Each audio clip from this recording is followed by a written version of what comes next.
what you're given, that's how we live it. Don't be mad at the system, it's simply how we've existed. Ini hal yang sesungguhnya sering dilakukan oleh banyak orang. Membuang struk ATM di sembarang tempat. Ternyata bisa digunakan. Bagaimana ceritanya, Pak Dir? Betul sekali, Mas. Bisa kami jelaskan kronologis kejadiannya. Ya.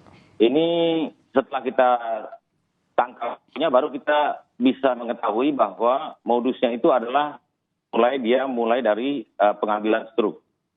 Berawal dari laporan nasabah yang merasa nasabah dari Sumatera Selatan yang komplain ke BPD Sumsel Bubble yang tidak merasa menarik uangnya sejumlah 1,5 juta pada waktu itu. Kemudian kita lakukan penyelidikan yang cukup panjang, kemudian terkendala dengan situasi COVID dan sebagainya. Pada tanggal 11 kita menemui titik terang, kemudian beberapa lalu kita berhasil menangkap dua pelaku yang berperan seperti yang disampaikan dalam uraian pertama tadi bahwa satu mencetak rekening dan KTP palsu, kemudian satu sebagai yang pencari struk buangan dari nasabah yang saldonya masih cukup tinggi. Nah, mereka ambil kemudian mereka palsukan dan mereka bobol bank BPD Sumsel Bubble. Iya. Demikian. Saya agak sulit untuk kemudian memahami bagaimana mungkin tadi Pak Dir mengatakan bahwa ada yang mencari struk ATM, dicari yang saldonya masih banyak, kurang lebih begitu ya. Lalu kemudian dari struk itu bisa berbuat apa? Kan tidak bisa berbuat apa karena tidak ada nama juga di struk ATM, hanya nomor rekening juga mungkin tidak semuanya ketika ia mengirimkan transfer mungkin ada nomor rekeningnya, tapi kalau seandainya nomor rekening sendiri saya pikir tidak ada di struk ATM. Bagaimana kemudian hanya bermodal struk ATM itu bisa membobol bank? Betul, memang ini diketahui setelah kita lakukan penangkapan, mengerucut kepada pelaku, kita periksa dan hasil pemeriksaan itu bahwa yang bersangkutan mengambil struk dengan data yang ada nama, kemudian dia memeriksa data nama korban, HH, Pak Hari, nasabah Bank BPD Sumsel, dia mencari datanya di link KPU. Link KPU, datanya, umur, alamat, dan sebagainya, kemudian dia membuat KTP palsu. Palsu, kemudian dia buat KTP palsu, dengan KTP palsu itu, kemudian fotonya foto tersangka, fotonya dengan foto tersangka, tapi nama nasabah. Sehingga dia mendatangi kantor bank Sumsel dan awalnya membuat rekening baru, dan membuat ATM.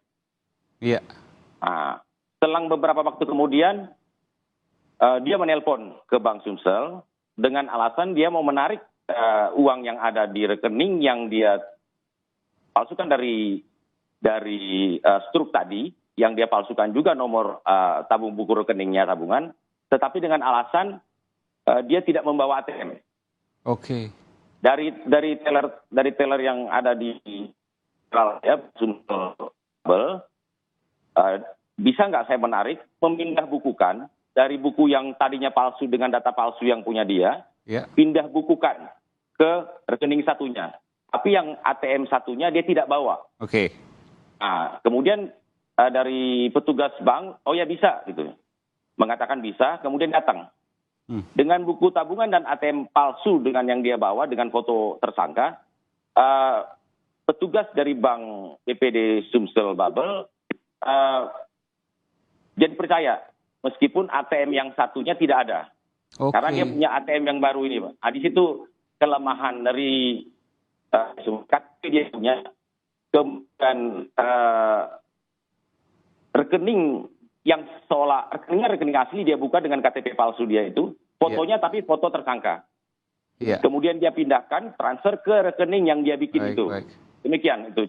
Jadi sesungguhnya ini ada dugaan juga kelemahan dari pihak bank karena memang tidak semua bank bisa seperti itu. Kalau tidak ada kartu ATM-nya kan di bayangan saya pasti akan ada pengecekan bertingkat dan lain sebagainya. Dan kalau seandainya dilakukan pengecekan bertingkat pasti akan tersaring di situ.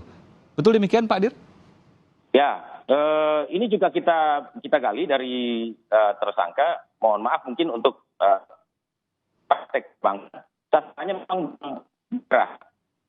Dia tidak sasaran bank swasta, tetapi bank daerah yang mungkin menurut tersangka SOP-nya mungkin tidak begitu ketat, bisa bobol.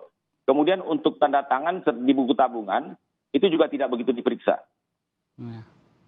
Sehingga dia memilih sasaran bank-bank daerah. Oke, dan ini luar biasa. Apakah ada mantan yang pernah bekerja di bank dari para tersangka ini? Karena ini tentu melakukan riset sebelum melakukan tindak kejahatan ini luar biasa. Dia bisa kemudian mengetahui titik-titik mana yang kemudian bisa ia masuki. Karena secara umum kan tidak demikian untuk pengelolaan bank atau verifikasi di bank tersebut. Dugaan ke sana juga mungkin ada, karena kami baru menangkap 2 tersangka dari 4 tersangka, 4 pelaku yang kami identifikasikan. 2 masih kami kejar, yaitu H dan RO. Masih kami daftar pencarian orang dan akan kami kejar terus. Ini mungkin akan lebih terbuka apabila nanti pelaku lain kita tangkap. Dan kita juga mendalami apakah betul-betul ada kelalaian ataukah mungkin ada